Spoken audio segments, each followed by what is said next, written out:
Boa noite, pessoal. Sou Marcelo Maciel, criador do canal do Batmoney, e hoje nós estaremos conversando sobre aprendendo com a crise de 2020. E para conversar sobre esse tema, vou bater um papo aqui com o Pedro Conte, do canal Invista com Pedro. Tá? É um projeto novo que eu estou iniciando aqui no meu canal, aqui no Instagram, que eu intitulei de O Lado B da Bolsa, porque de fato eu não vou estar tratando sobre coisas comuns, convencionais que você vê por aí em relação à bolsa de valores, investimentos, educação financeira, tranquilidade financeira, né, que é a coisa mais importante que eu trago aqui para vocês, tá ok?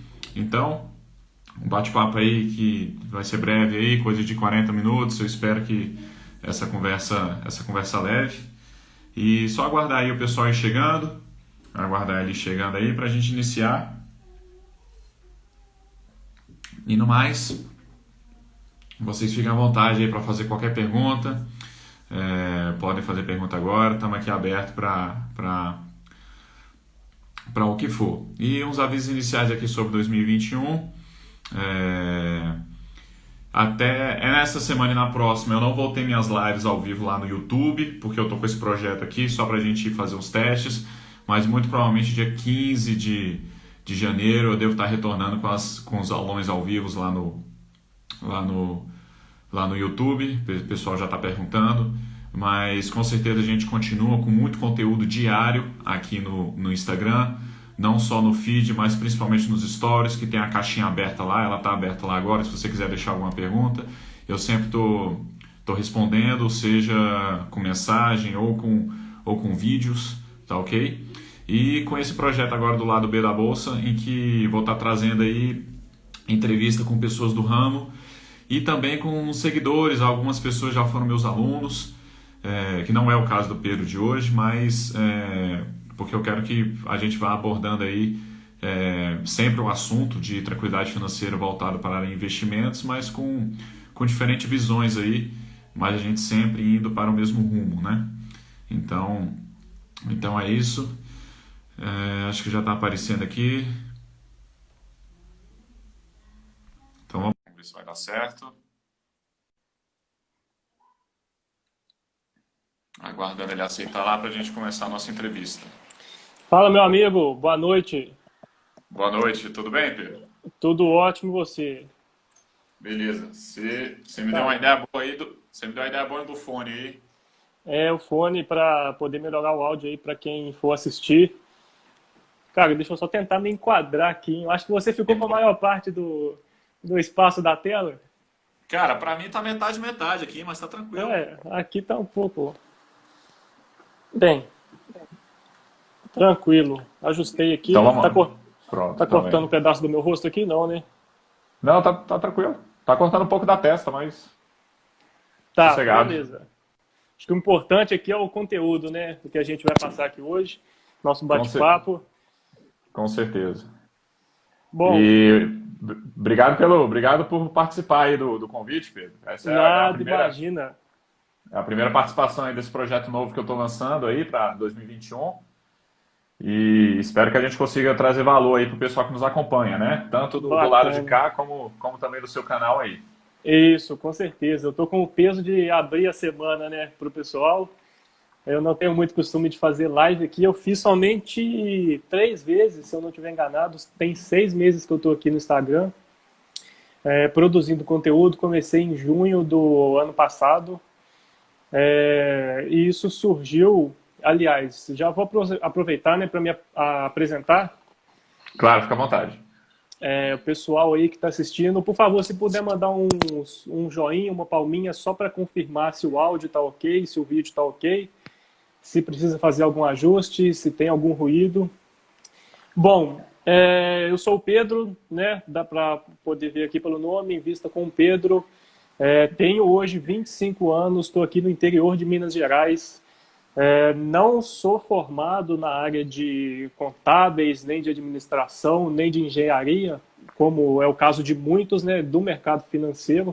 A minha formação é em direito, finalizei agora no ano passado, inclusive, mas eu sempre tive gosto, sempre gostei dessa parte de finanças, dessa parte de economia. Eu até cogitei a cursar a faculdade de economia quando eu tinha 16, 17 anos, mas foi algo que eu não levei para frente, porque eu, naquela época, com aquela idade, eu não via perspectiva naquilo.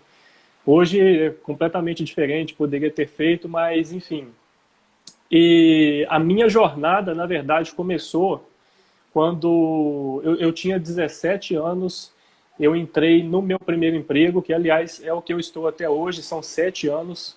Entrei em 2013 em um escritório de contabilidade, aos 17 anos, para fazer serviços de office boy, né? Buscar documento, levar documento, fazer serviço bancário, serviços desse tipo, em geral. E uma das minhas funções durante uma época era organizar toda a documentação dos clientes. Eu não sei se você já trabalhou com algo relacionado a isso, Marcelo, mas, cara, tem empresa que manda uma bagunçada para o escritório, um monte de nota fiscal, cupom fiscal, tudo revirado, folha de pagamento de funcionário. Então, eu pegava para organizar, né, para poder auxiliar o pessoal que ia fazer a apuração dos impostos, que ia fazer toda a parte contábil. E sempre vinha junto os extratos bancários, extrato de conta corrente, extrato de aplicação. E na época, era 2013, 14, era uma época de Selic alta. Então, como a maioria das empresas mantém o seu caixa em fundos DI, né, ou CDB de liquidez diária, aquilo tinha a sua rentabilidade atrelada ao CDI. A Selic naquela época era muito alta, então tinha uma rentabilidade atrativa, ainda que eram fundos com taxa de administração alta, enfim. E eu... Mas já foi seu primeiro contato com esse conceito assim de Foi. taxa de juros, CDI, essas coisas? Isso aí. Aí surgiu, eu tinha muita curiosidade de entender todas aquelas siglas, fundo DI, fundo RF, CDI, percentual de rentabilidade. Eu não compreendia, eu só olhava a rentabilidade, que para mim, com 17 anos de idade, que estava tendo contato pela primeira vez, era atrativo.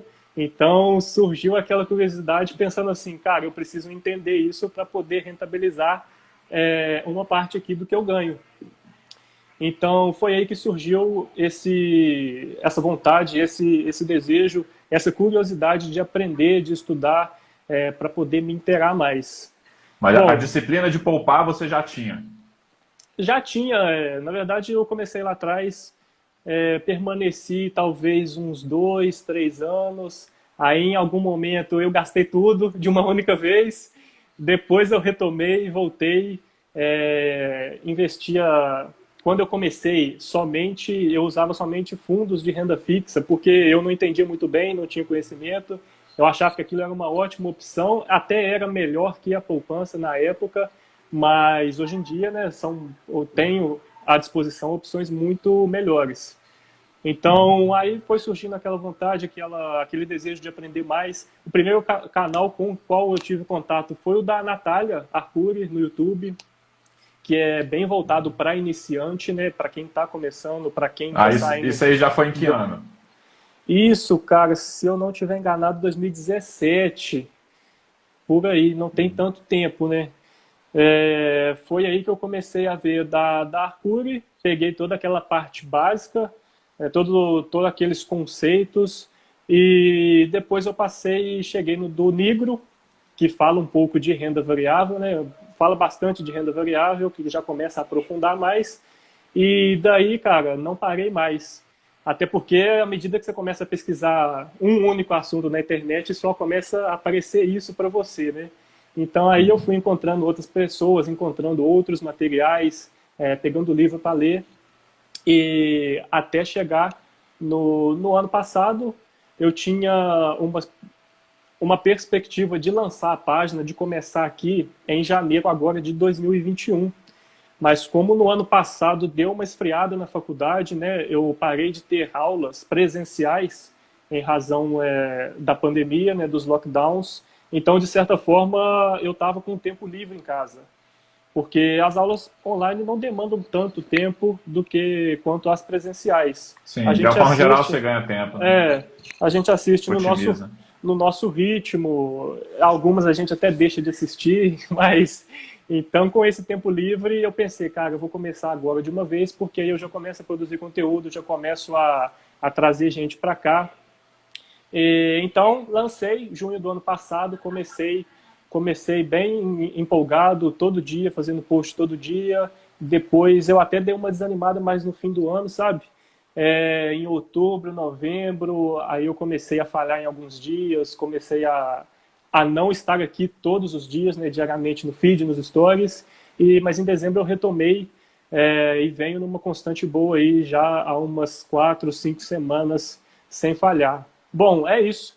Essa é um panorama geral, né? Eu sempre, na verdade, me incomodei como a forma que as pessoas tratam o seu dinheiro, né? Cara, para mim não faz nenhum tipo de sentido uma pessoa trabalhar uma vida inteira, 30 anos, 40 anos, e chegar ao fim da vida, chegar na aposentadoria, na velhice, sem ter nenhum dinheiro guardado, sem ter nenhum tipo de reserva, sem se preparar para isso, porque inevitavelmente a renda cai, então aí a pessoa Os custos aumentam, né? os custos aumentam, passa a depender de parente, passa a depender de previdência, enfim.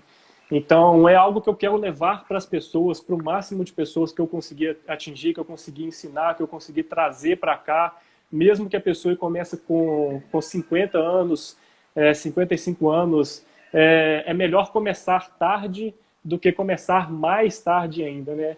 Então, esse é o intuito aqui da página, principalmente, levar a educação financeira, mostrar as opções de investimento que nós temos, como se preparar para uma aposentadoria mais tranquila, sem depender de previdência, sem depender de governo, sem depender de parente. Bom, o panorama é esse, Marcelo. Ah, não, ok, maravilha. Obrigado pela introdução aí. Um comentário que eu ia fazer é que eu acompanho o seu conteúdo, né? E naturalmente algumas coisinhas vão divergir, mas né, o grosso modo ali, né? Sempre estamos caminhando aí na mesma direção. Então, isso que eu acho interessante. E pelo pouco tempo assim que você criou a página e você falando que você iniciou em 2017, então você fez uma imersão bem grande assim nos estudos, eu imagino, né? Porque seu conteúdo já é de fato, né? Claro que pega do início ao avançado, mas já tem coisa bastante avançada. Então, com certeza você se empenhou bastante aí na sua autopreparação e posteriormente para a criação do canal, né? Isso aí. Teve um momento na minha graduação, agora no segundo semestre do ano passado, que eu já não estudava mais direito, eu só estudava investimentos. Eu fui levando direito com o conhecimento que eu já tinha e foquei somente em investimentos, praticamente de domingo a domingo, mas é algo que é extremamente leve, fácil para mim, porque é um assunto que eu gosto. Então eu não me importo de passar manhã, tarde e noite assistindo vídeo sobre isso, lendo livros sobre isso, ou falando disso aqui no Instagram. Para mim é extremamente leve. Eu não me sinto cansado, não é um peso para mim. Então é tranquilo, eu posso pegar no fim de semana, sábado e domingo, tirar talvez o dia inteiro para poder fazer de fato uma imersão nisso, para poder aprofundar. Porque quando a gente fala de um assunto que a gente gosta, fica muito mais leve, muito mais tranquilo, né, da gente passar isso para frente. Só para poder complementar o que você falou sobre, às vezes, tem um pouco de divergência no conteúdo, né? O pessoal que aí está nos assistindo, às vezes também precisa separar as estratégias, porque não existe uma única estratégia para a gente investir, né? São várias estratégias que a gente pode adotar.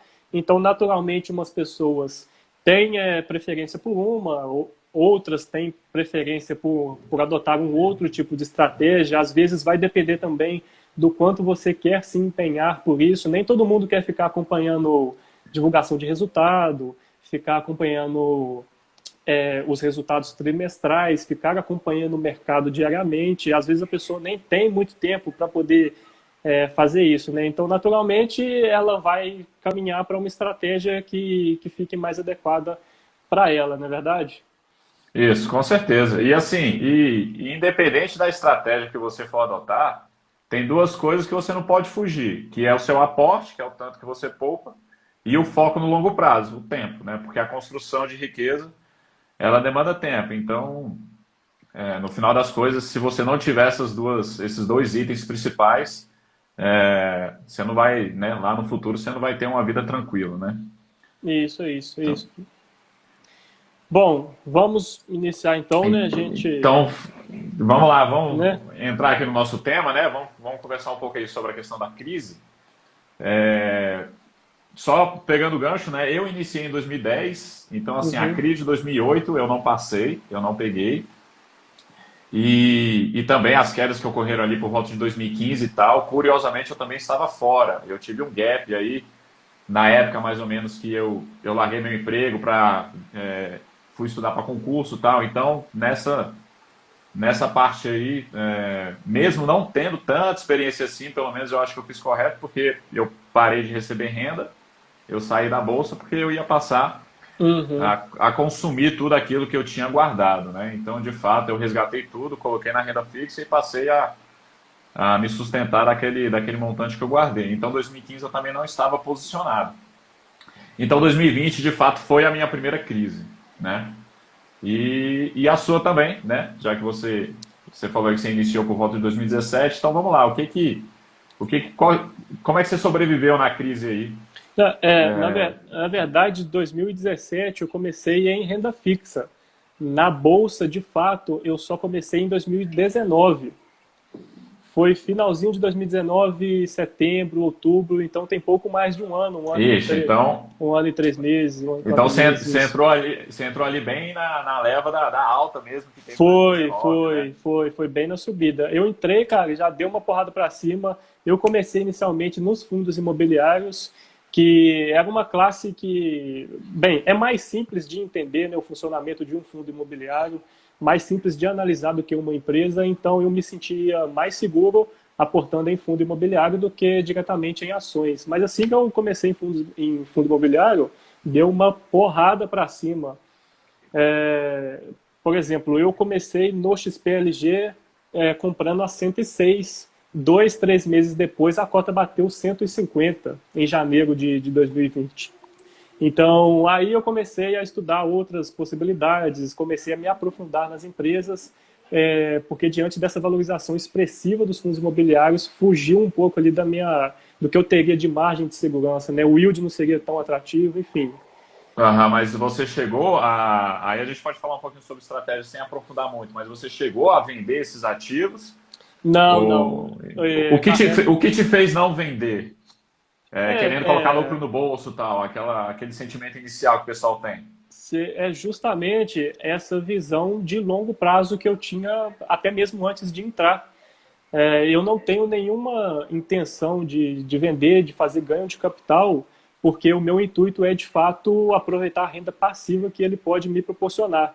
E fundos imobiliários, não sei se todos que estão assistindo sabem, mas todo ganho de capital em fundo imobiliário é tributado. Então, toda vez que você vende uma cota com lucro, você tem que recolher o imposto de renda. Então, para minha estratégia, que eu adoto, eu foco em comprar e aí eu vou carregar. Claro que eu faço um filtro, é, um filtro muito.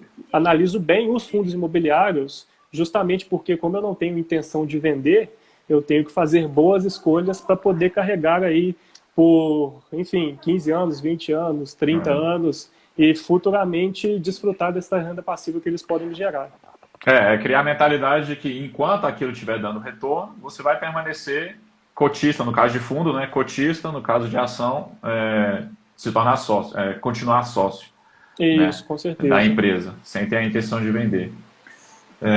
Então vamos lá, você acha que durante a crise, assim, a estratégia de uma forma geral, ela do investidor, e aí, claro, a gente está sempre aqui falando de investidor amador, né? O pequeno investidor ali na Uhum. bolsa. Você acha que a estratégia ela deve permanecer? O cara deve evitar entrar ali porque está oscilando muito? E até você pode citar como é que foi seu comportamento aí também durante a crise.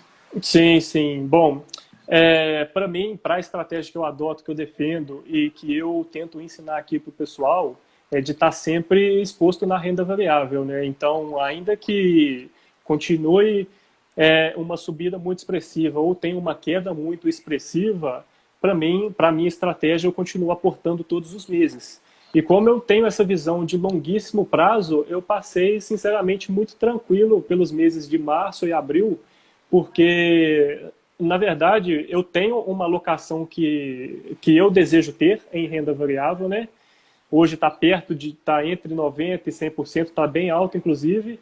Então, à medida que os ativos de renda variável vão desvalorizando, eu faço o rebalanceamento aportando mais em renda variável.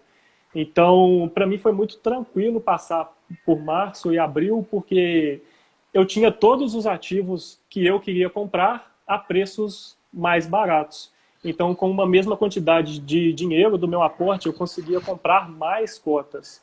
Então, eu olhei até com certo otimismo, porque eu queria até comprar ainda mais, fazer hora extra, ganhar mais dinheiro para poder aportar ainda mais e aproveitar esse período em que as cotas estavam subvalorizadas, né? Então, eu não acho que a estratégia deve mudar. É claro que a gente tem que se preparar para esses momentos de crise antes deles acontecerem, né? Muito se fala aí, fazendo uma analogia, ninguém sai de guarda-chuva no sol, mas o investidor, ainda que não tenha uma crise, ele deve estar preparado, ele deve estar ali com seu guarda-chuva para quando a chuva vier, ele não se desesperar, manter a estratégia e continuar aportando, fazendo rebalanceamento de carteira, direcionando para os ativos de renda variável, se estiverem desvalorizando. Eu não acho interessante para aquele investidor que sempre esteve em renda fixa migrar tudo de uma única vez para a renda variável, não só porque ele não tem experiência, né, nunca lidou com a volatilidade, mas como também ele pode pegar todo aquele patrimônio que ele juntou uma vida inteira, colocar em renda variável e cair ainda mais, cair mais 20%, 30%. E para quem entra assim, dessa maneira, de uma única vez e vê uma desvalorização expressiva dessa, ainda que talvez ele ache que estava preparado, ele vai sofrer, o psicológico pesa. Eu vi pessoas desfazendo posições com prejuízo porque não suportaram a queda, né? Foi uma queda expressiva, né? Saiu de 120 mil pontos o Ibovespa praticamente para 64, 65, se eu não me engano. Mas durante nesse período eu ainda não estava aqui na internet, né? Para poder, não tinha a página ainda, eu só iniciei em junho. Ah, Gostaria de já ter começado. Já queria ter a página para poder orientar o pessoal, para poder dar dica de como passar. Infelizmente não deu, mas para a próxima eu vou estar aqui. E vocês que estão assistindo, sim, vai ter uma próxima crise em algum momento. E vocês precisam estar preparados, principalmente psicologicamente, para poder suportar e permanecer da bolsa, né? Eu acho, quando eu faço a minha alocação de capital, o que eu quero, em primeiro lugar, é conservar. Primeiro, a gente precisa pensar em conservar antes de querer multiplicar, né? Então, eu não tenho nenhum tipo de ativo especulativo, não tenho nenhuma empresa em turnaround, não tenho IPOs, né? IPOs IPOs, recentes, né? fundos imobiliários high yield, que tem um risco maior. Eu não tenho esse tipo de coisa na minha carteira. E como sempre antes de comprar, e eu falo isso para todo mundo, tenha por escrito os motivos que te fizeram comprar determinado ativo. Porque aí no momento em que você tiver uma desvalorização dessa de 15%, 20%, você pega ali o seu rascunho, eu comprei tal empresa por isso, isso e isso. É uma forma de você se tranquilizar e ver que, na verdade, a empresa continua a mesma, a empresa continua operando. Se você pensar, as elétricas caíram muito, os bancos caíram muito. Os bancos tudo bem, porque tinha uma incerteza aí no risco de crédito, né, de como ficaria isso. Mas as elétricas, que sofreram uma desvalorização muito grande, as pessoas não deixaram de usar energia elétrica, né, e nem vão deixar. Então, eu vi investidor desfazendo posição em elétrica por causa da queda, sendo que as elétricas passaram aí quase que operando da mesma maneira, né, e com distribuição de dividendos alta, enfim. Sobre a proteção da crise, né? Aí para falar um pouco aqui ao meu lado, foi a minha primeira crise, né? Eu também passei bem tranquilo, né? E eu acho que eu me baseei em três pilares, assim, acho que dois são extremamente importantes. E o terceiro, mas o primeiro é você ter a sua reserva de emergência, né? Porque isso é o primeiro ponto para poder te trazer a tranquilidade, porque se de fato você, né, você pode ser demitido, enfim, você precisar do dinheiro, você tem aquele dinheiro ali protegido sem ter oscilado e com uma Uhum. liquidez ali rápida, né? E o segundo pilar, eu acho que é a qualidade dos ativos que você tem na sua carteira, né? Porque imagina, numa crise dessa, se você só tinha empresa turnaround, por exemplo, né? A gente pode até citar a própria Oi aqui, que está na boca do povo aí. Com certeza eu não teria ficado tranquilo se eu tivesse esse tipo de empresa na minha carteira. E o outro pilar que eu falo, que eu cito muito aqui, é você, né? Isso aí é uma coisa bem particular minha, de você não acompanhar, de você acompanhar o mínimo possível todo o mercado financeiro, todas as notícias, porque eu acho que isso prejudica muito, principalmente quem não, né, quem tem pouca vivência. Então, eu me baseei nisso e eu passei essa crise assim bem tranquilo também não mudei minha estratégia. O que eu poupei naquele determinado mês, eu aportei no que estava mais para trás e basicamente aquilo que você citou mesmo, né? Eu acho que você sempre tem que estar posicionado na renda variável, porque são boas empresas que estão ali por trás, empresas que já passaram por várias outras crises, já se reinventaram, estão sempre prestando um serviço melhor, estão produzindo produtos melhores. Então, a tendência é que elas retornem ao que sempre foram, né? Então, mas criar essa mentalidade não é uma coisa da noite para o dia, né? O investidor ele tem muito ali do imediatismo, né? Do resultado de curto prazo. Então, você tem essas coisas que jogam contra, assim, e tem algumas pessoas que realmente venderam a posição sem necessidade, né? Com certeza. Eu sempre gosto de olhar as empresas com uma ótica de que a gente sempre fala, né? A gente sempre prega, olhar as empresas com a ótica de fato de sócio do negócio. É, se você, não sei se tem alguém aqui que é empreendedor, que tem algum tipo de negócio, vamos supor que tem uma loja de roupa, que tem uma padaria, é, a diferença das empresas listadas na bolsa para esse tipo de negócio de capital fechado é que eles não têm uma liquidez grande igual tem na bolsa, né? Você não recebe ofertas todos os dias para vender um negócio. Então, se você tem uma padaria que dá lucro há 5, 6 anos seguidos e vem um momento como esse de pandemia, de lockdown, se você tentasse vender essa padaria, você provavelmente receberia uma proposta abaixo do que você acha como Ruim. justo. Só que você não tem essa marcação de preços, então o pessoal acha que isso só acontece na bolsa, mas na verdade isso acontece com qualquer tipo de negócio. A diferença é que na bolsa as coisas são muito rápidas, né? Não tinha ainda morrido uma pessoa aqui no Brasil e a bolsa já tinha caído 40%, porque já tinha os lockdowns no exterior, começaram a aparecer casos aqui, enfim. Então, olhar para o negócio com a ótica de sócio, cara, em uma semana, vamos supor que o Itaú, por exemplo, desvalorizou 30%. Faz sentido um banco do tamanho do Itaú, o maior banco da América Latina, em uma semana ter um valor de mercado e na semana seguinte valer 30% menos? É esse tipo de reflexão que às vezes falta para as pessoas para se acalmar nesses momentos, para tentar ver esse tipo de situação com outros olhos para poder passar de forma mais tranquila. Eu não sei se você adota para a sua carteira, Marcelo. Eu pessoalmente não adoto. Existem alguns ativos que ainda assim podem ser usados como proteção, né, de certa forma, para esses momentos. O pessoal costuma investir em ouro, em fundos de ouro, ETFs de ouro, ou comprar ouro diretamente na bolsa, enfim. Não é a estratégia que eu adoto para mim, mas para quem aí ainda tem um receio muito grande, tem um medo muito grande, pode ser uma alternativa para tentar se tranquilizar nesses períodos, né? Porque normalmente existe uma correlação negativa entre os ativos de renda variável e ouro, né? No momento que um cai, o outro está valorizando, e isso diminui a volatilidade geral da carteira. Uhum. Eu de fato também não adoto. A minha estratégia de ouro, ela, eu penso em ouro só como uma reserva de valor mesmo e para começar, você ter um pouco de ouro ali, eu acho que já é um passo lá na frente. Depois de você já ter dólar, você já ter euro físico e tal. Mas isso já tendo um patrimônio bem maior, assim, que eu acho que já é interessante começar a investir em ouro. Investir não, porque não é um investimento, mas começar a você ter ouro dentro do seu patrimônio.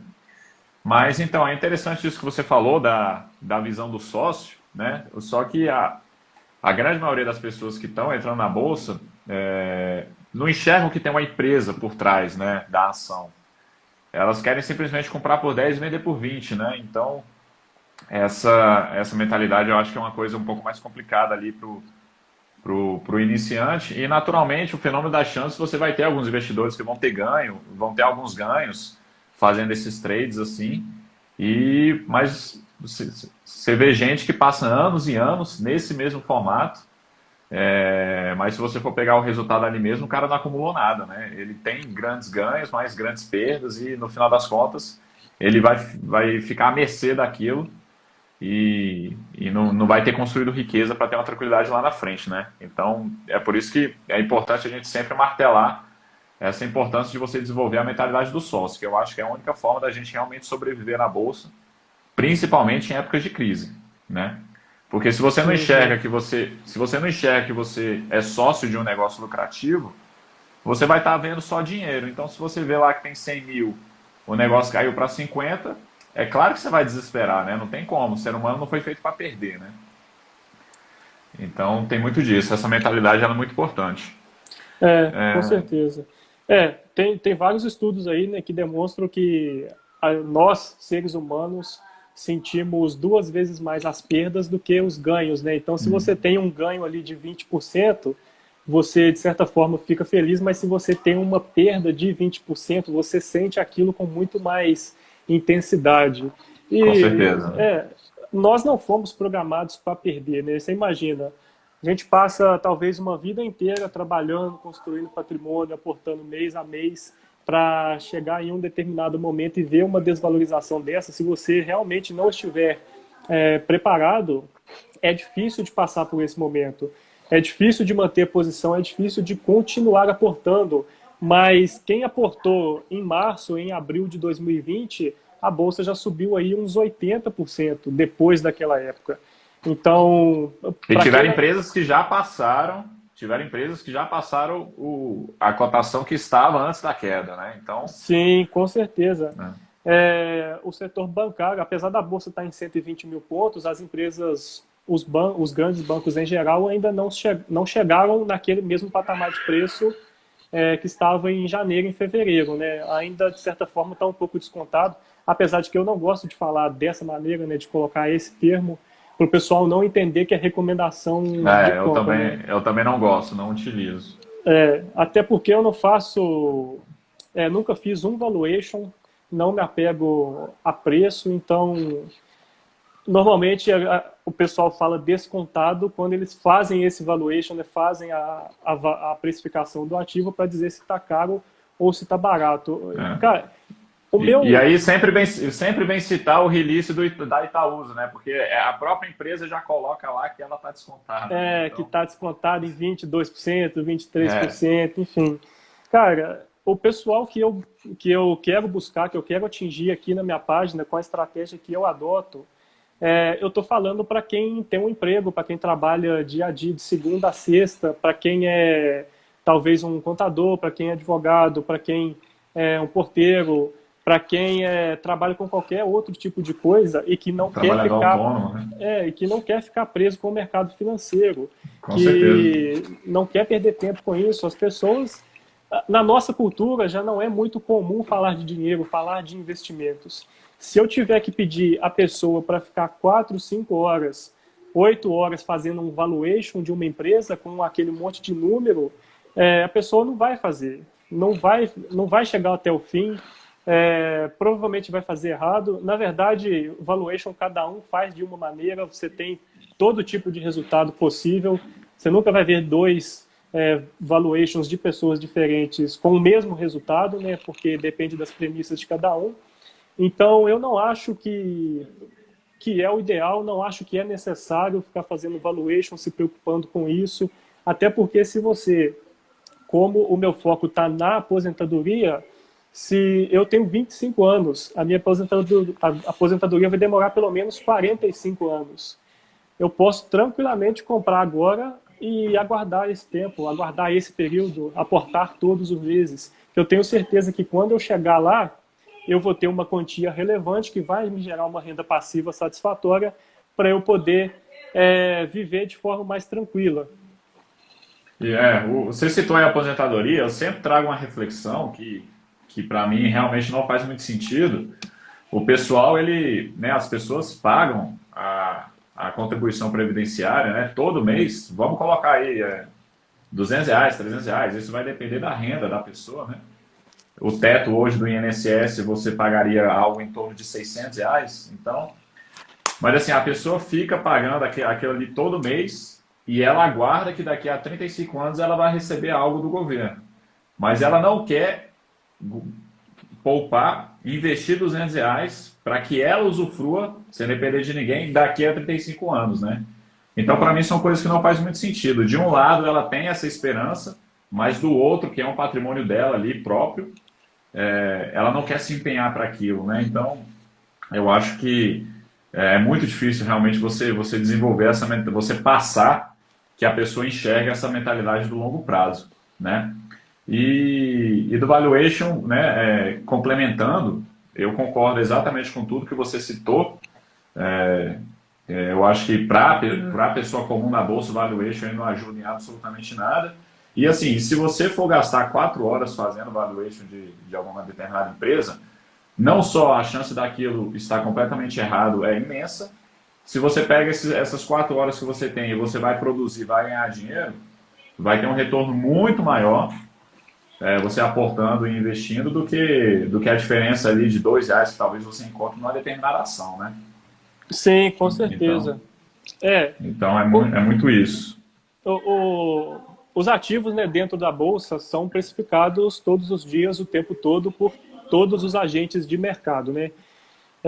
Falando até para o investidor comum que talvez vai investir R$ 400, R$ 500 por mês, não é esse tipo de, assim, obviamente não desmerecendo ninguém, mas não é esse tipo de aporte que movimenta o preço para cima ou para baixo. O que movimenta os preços, principalmente, são os grandes fundos de pensão, os grandes bancos, os institucionais, os fundos de investimento que vão aportar 4, 5 milhões de uma única vez. Mas esse pessoal está o tempo todo fazendo valuation, porque, de certa forma, eles precisam. É uma quantia muito relevante para eles colocarem de uma única vez. A diferença de R$ 1 já faz diferença para eles. Sim, com certeza. Se ele vai comprar 3 milhões de ações com uma diferença de R$ 1, dá uma diferença de 3 milhões de reais, né? É bem considerável. Então, esses agentes estão o tempo todo, todos os dias, fazendo valuation, precificando os ativos, e eles levam os preços para cima ou para baixo. Quando você faz o seu próprio valuation, e tudo bem se você quiser fazer, você pode fazer, e encontra o valor que você julga mais barato, dizendo que o preço da ação hoje está mais barato do que ela deveria ser, você, de certa forma, está dizendo que somente você consegue encontrar o valor justo e que toda essa turma dos fundos de pensão, dos bancos, dos grandes institucionais estão fazendo uma precificação incorreta, né? Enfim, eu não acho que é bem por aí, porque os analistas trabalham de domingo a domingo com isso, né? Muitas vezes o dia ficando os ativos. Tem vários aí com 20 anos de experiência, 30 anos de experiência. Então, eu considero, na maioria das vezes, que o preço que está sendo negociado é o preço justo pela ação. Porque tem uma galera muito grande fazendo essa precificação e não é o meu aporte de R$ 500 que vai levar o preço ou para cima ou para baixo. Eu acho uma perda de energia, uma perda de tempo muito grande.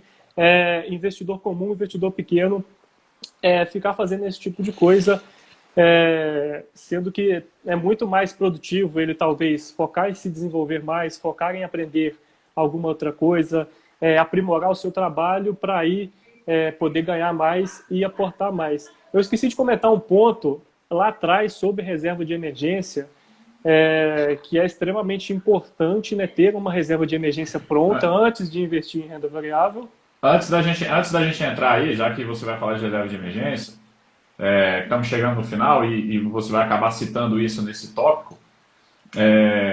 Eu queria justamente entrar na renda fixa para saber qual seria, o que você acha de adequado o papel da renda fixa na carteira do investidor comum e se a taxa Selic ela importa de alguma coisa, se ela interfere em alguma coisa no planejamento em relação aos seus aportes na renda fixa. E aí, dentro disso aí, você pode citar a questão da reserva de emergência. Maravilha. Bom, vamos lá. Sobre taxa Selic e sobre renda fixa em geral. O que é a taxa Selic, né? A nossa taxa básica de juros da economia. O nosso Banco Central, eu acho que talvez é importante falar isso, a única função dele é manter a inflação dentro dos níveis controlados, né, que o pessoal julga como ideal. Diferentemente do Banco Central, não do Banco Central, né, do Fed americano, que além de controlar a inflação, tem como objetivo estimular a economia.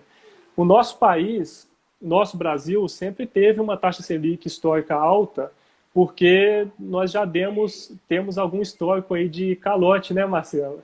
Já tivemos Sim. alguns momentos aí de calote nos títulos públicos. Então, como que o Brasil, país, faz para poder trazer dinheiro para cá, para trazer dinheiro dos investidores? Ele coloca a taxa Selic mais alta, porque para um investidor estrangeiro mandar o dinheiro para cá, tem que compensar o risco Brasil, né? O risco do Brasil. Tem que ter um atrativo. Isso, com certeza. Vocês podem pensar aí em seus amigos. Você tem uma quantia e dois amigos te pedem um dinheiro emprestado. Você tem aquele que tem um emprego estável, que já está há 5, 6 anos, que talvez é funcionário público e tem uma previsibilidade nas suas receitas e que te promete te pagar de volta daqui a uns 6 meses. E tem aquele seu outro amigo que já é enrolado, que já tem um histórico de não ser bom pagador. O que você faz? Se você for emprestar para esse amigo não tão bom, você tem que compensar esse risco, né? Então você cobra dele uma taxa maior. Então, historicamente, a nossa taxa Selic sempre foi muito alta para poder manter a inflação dentro dos níveis, né, controlados e para compensar esse risco e trazer dinheiro para cá. Então, sempre foi muito fácil investir aqui no Brasil em tesouro direto, em renda fixa em geral, porque era uma rentabilidade muito alta, 12, 13, 14% ao ano, então você não tinha que fazer esforço para poder rentabilizar. Eu não vou nem entrar no mérito aqui de rentabilidade real com rentabilidade nominal, tá? Estou desconsiderando os efeitos da inflação. E aí, à medida que a taxa Selic foi abaixando, naturalmente você tem os ativos de renda variável subindo, né, se valorizando. Se você pegar um gráfico ali da Selic de 2016 em diante, que foi quando começou a cair, e do Ibovespa de 16 em diante, você vai ver que enquanto um está caindo, o outro está subindo. Então, falando de renda fixa, a minha estratégia hoje é ter basicamente Tesouro Selic e talvez alguns CDBs que eu encontro no mercado secundário da XP. Tem algumas boas opções, mas sempre respeitando o emissor, desde que não seja um emissor muito arriscado. Eu não acho que renda fixa seja para correr risco. Eu acho que renda fixa é para trazer segurança, tranquilidade e você ter uma previsibilidade ali naqueles retornos. Ainda que os investimentos, que a maioria dos investimentos, não todos, tenha a proteção do FGC, a gente sabe que não dá para contar muito com essa proteção, né, porque o FGC não tem dinheiro em caixa, não tem disponibilidade para pagar para proteger todo mundo. tudo, né? Isso, tem menos de 3%, eu acho, da última vez que eu vi. Então, não é algo que você pode contar se tiver uma quebra aí de uma instituição de médio porte, acredito. Então, fazendo essa correlação entre Selic, entre investimentos em renda variável, eu não acho que a sua estratégia de investimentos deve ser alterada em razão do patamar da Selic. Eu acho que principalmente você, investidor, deve conhecer o seu perfil de risco, saber o quanto de volatilidade você aguenta e definir em percentual o quanto você vai ter em renda fixa e o quanto você vai ter em renda variável. E não definir se você vai se expor mais a uma classe ou outra em razão da Selic. É claro que se você montar uma carteira uma planilha de rebalanceamento e definir tantos por cento em renda fixa, tantos por cento em renda variável, no momento que a Selic começar a cair, a planilha provavelmente vai te direcionar os aportes para a renda variável, para poder rebalancear. E aí você faz o rebalanceamento justamente com os novos aportes, e não retirando de uma classe para outra. E falando em reserva de emergência, né, que é que a gente mencionou, Isso, você tinha entrado? Reserva de emergência não tem erro, não tem segredo. Você tem que priorizar segurança e liquidez, porque é justamente no momento que você precisar resgatar, você precisa ter uma liquidez alta, de no máximo ali D+1, e segurança, principalmente. Você não pode correr o risco de precisar daquela quantia e não conseguir resgatar. Então, é muito importante, primeiro, constituir essa reserva de emergência antes de investir na renda variável, porque imagine que você não faça. E aí você entrou na bolsa em janeiro de 2020. Em março de 2020 caiu 40% e aí você tem uma emergência. Você não pode ter esse tipo de fragilidade, correr esse tipo de risco de resgatar os seus investimentos de renda variável com prejuízo para cobrir uma despesa que você poderia simplesmente ter feito um colchão de liquidez em renda fixa para esse momento. Então, reserva de emergência majoritariamente no Tesouro Selic, tá? Na minha opinião, porque nós temos aí o título mais seguro do nosso país, tem uma liquidez de D+1, e eu sempre costumo comentar também de ter um pequeno percentual na poupança, tipo 5%, 10% do total da sua reserva de emergência, porque pode acontecer em feriado, pode acontecer em fim de semana, pode acontecer à noite e aí você não consegue resgatar o Tesouro Selic. Se tem, por exemplo, um feriado em uma sexta-feira e você tem uma emergência, você só consegue pedir resgate do Tesouro Selic na segunda para ter acesso ao dinheiro na terça. Então, esse pequeno percentual pode te salvar nesse momento. Ou as próprias interrupções que tiveram ao longo da crise, né? O mercado Sim, fica com suspenso certeza. e tal. Então, a gente tem esse problema. Pedro, a gente chegou ao final aí. Eu acho que a gente cobriu mais ou menos ali o que a gente tinha planejado. Eu agradeço demais. Eu acho que a gente conseguiu aprender bastante coisa com essa crise, né? Sim, Eu acho com que, certeza. né, eu acho que quem estava preparado saiu mais bem preparado, né, de fato. E claro, quem não estava preparado, né, com certeza teve desespero aí ao longo da crise. E agora é fazer uma mudança de chave mesmo para na próxima que vai acontecer. Vai A gente só não acontecer. sabe como. Esperamos que não seja uma crise de saúde pública, né? Sim, com Que, certeza. né, ela se mantenha só no mercado. Mas, para finalizar, se você quiser falar alguma outra coisa, e Só para é poder isso. fechar mesmo o assunto, quem entrou, por exemplo, na Bolsa de 2016 em diante, só teve, tudo subiu, tudo subiu. Empresa boa subiu, empresa ruim subiu, todos os ativos subiram. Então, teve uma euforia muito grande, né? Pode todo mundo ir para a Bolsa, que Bolsa só sobe. Vamos tirar tudo da renda fixa e levar para a Bolsa, porque Bolsa só sobe. E durante todos esses anos, as pessoas foram avisadas, né? Em algum momento vai ter uma crise, esteja preparado, não esteja 100% em renda variável. E aí veio 2020 com essa infelicidade, com essa queda expressiva, e muita gente viu que a Bolsa de Valores não é só flores, né? E aí você pode observar por duas óticas. Ou você realmente se prepara e nesses momentos compra ainda mais ativos com uma mesma quantidade de dinheiro, ou você se desespera, sai da bolsa, vende tudo com prejuízo, e aí sai falando na internet que bolsa é cassino, que bolsa é para quem tem informação privilegiada, que bolsa não dá para todo mundo, enfim. Bom, Marcelo, é isso.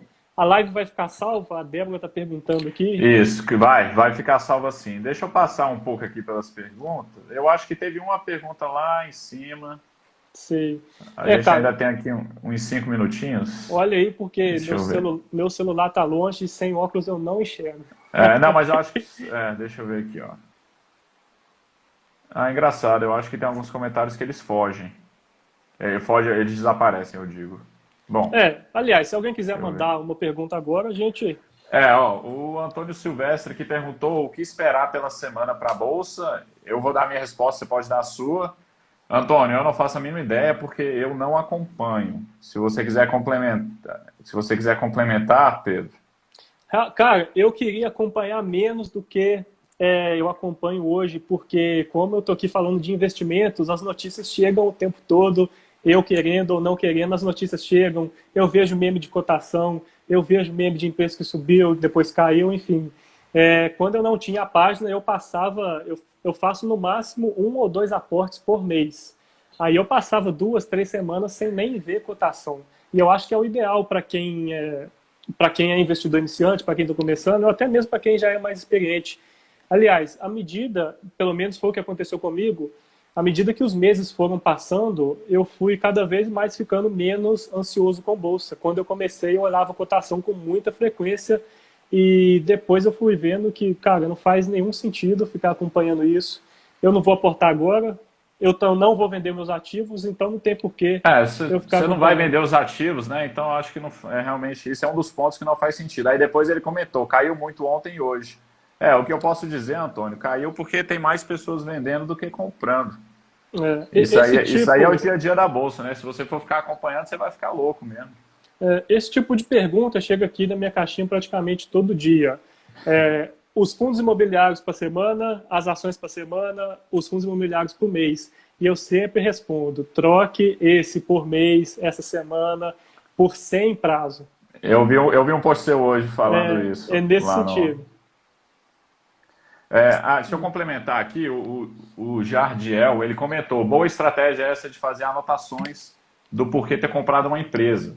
Isso realmente é bem interessante, e aí eu queria acrescentar uma outra situação, que assim, quando você já está bem diversificado, né, coisa de 40, 50 empresas para cima, aí misturando o Brasil e lá fora, porque aqui na B3 é complicado você ter 50 empresas boas, pelo menos na minha visão, na Uhum. carteira, e você não acompanha, né, é impossível você saber, né, exatamente por que você entrou naquela empresa. E quando você for aportar nela novamente, você pelo menos tem que revisar ali, ver como é que foi os últimos anos. Às vezes pode demorar anos para você aportar novamente uma empresa, quando você tem uma carteira muito grande. E eu acho que essa estratégia de você anotar, você consegue voltar lá no seu rascunho e você vê e você relembra os pontos positivos que você anotou daquela empresa. Então eu acho que realmente é importante. Até para você fazer um acompanhamento como sócio, né? Porque se você listou ali 5, 6 motivos e aí em determinado momento a empresa perdeu 2, perdeu 3 motivos pelos quais você comprou, talvez seja até o momento de você avaliar se você mantém aquele investimento ou se você sai, enfim. Porque você tinha os critérios iniciais que te fizeram investir e que agora já não estão mais presentes. Então, até ajuda nessa tomada de decisão. De fato, quando você tem muito ativo, às vezes você nem lembra por que comprou, por que não comprou. Isso. Enfim, E você vai evoluir como investidor, seus próprios critérios podem ir modificando, né? Para citar aqui, eu tinha um critério de o IPO pelo menos há 5 anos, eu já estendi para 10, né? Então, cada vez mais eu estou me tornando um pouco mais conservador, assim. Então, seus critérios podem ir mudando ao longo da sua jornada, né? sim, com certeza. Antes de até comentar um erro que eu cometi, aliás, não cheguei a cometer, mas estive próximo de cometer. Antes de comprar, de fato, os fundos imobiliários, eu estava fazendo uma seleção por dividend yield, olhando qual que pagava mais para poder escolher. Então, eu fiz uma lista dos fundos que pagavam mais para poder escolher. Felizmente, não cheguei a comprar nenhum deles. Depois eu fui avaliando. O primeiro que eu comprei, né, eu até comentei aqui nessa live que foi o XPLG, não foi por nenhum desse motivo, né, de dividend yield, até porque o XPLG tem um yield ali na média do mercado, né, tem alguns bons ativos, então o mercado paga mais caro por isso, o yield não fica tão alto, enfim. Mas fica até o alerta aí para quem está assistindo, não escolher baseado somente em um fator, dividend yield, ou payout, ou PL. Eu vejo muita gente deixando de investir em empresa por causa de PL, enfim. Está acabando o tempo, Você, não dá para entrar nessa discussão. Essa discussão pois do é, PL a precisa de gente uma pode hora. ficar, né, a gente pode ficar para depois, mas assim, de uma forma geral, você nunca pode analisar um indicador isoladamente, né? Então, talvez, né? Então, assim, é uma junção de informações, né? De diversas informações, de diversas naturezas, digamos assim. Isso, com certeza. Então, Bom, Débora, a Débora, a live vai ficar salva, já confirmei, né?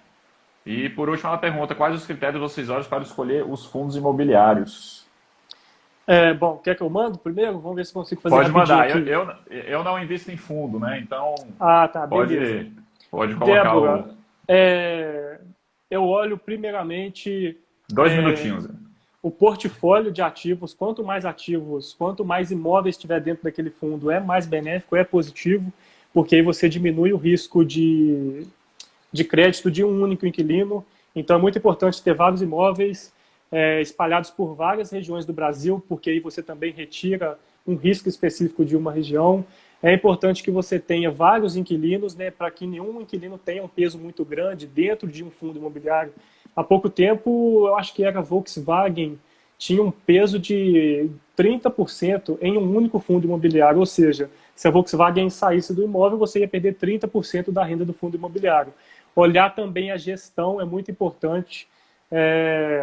Está tendo muitas emissões agora em 2000, teve muitas em 2020, 2021 já começaram algumas também, e tem fundo imobiliário fazendo emissão para comprar imóvel que, a meu ver, não são bons, mas eles estão aumentando o patrimônio do fundo e isso reflete na taxa de administração que eles recebem. Então tem que escolher também boas gestoras, é muito importante, porque no fim do dia vai estar na mão deles. Observar a vacância histórica, observar inadimplência histórica, ver se tem um histórico bom dos inquilinos. Bom, é pouco tempo para comentar tudo, mas um panorama geral é esse. Passa aqui no perfil, tem uns 6 ou 7 vídeos de fundos imobiliários. Dá para tirar uma ideia por lá. Marcelo, Beleza. obrigado pelo convite. Tá ok. Eu que agradeço. Dependendo, o nosso próximo bate-papo pode ser sobre fundos imobiliários. Pode, E aí, fechado. e aí a gente explora um pouco mais isso. É bom que eu Combinado. aprendo. Isso aí. Bom, Então, valeu. Boa valeu, noite. Pedro. Grande Um abraço. abração, viu?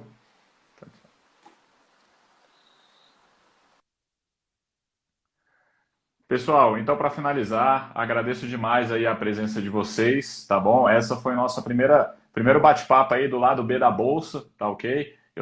A gente trata aqui sobre, a gente foge do senso comum da bolsa, daquela questão de comprar e vender ação, comprar e vender ação.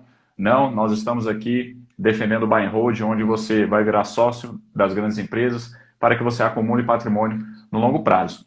E espero que vocês tenham gostado aí, deixe um feedback, tá bom? O vídeo vai ficar gravado. E agradeço demais. E amanhã nós estamos de volta às 20 horas, tá bom? Com o Arthur Asvide, do canal do Asvide, tá bom? Já uma referência aí na parte de análise de empresas. E a gente vai conversar sobre como ser sócio dessas empresas. Tranquilo? Um abração, encontro vocês amanhã.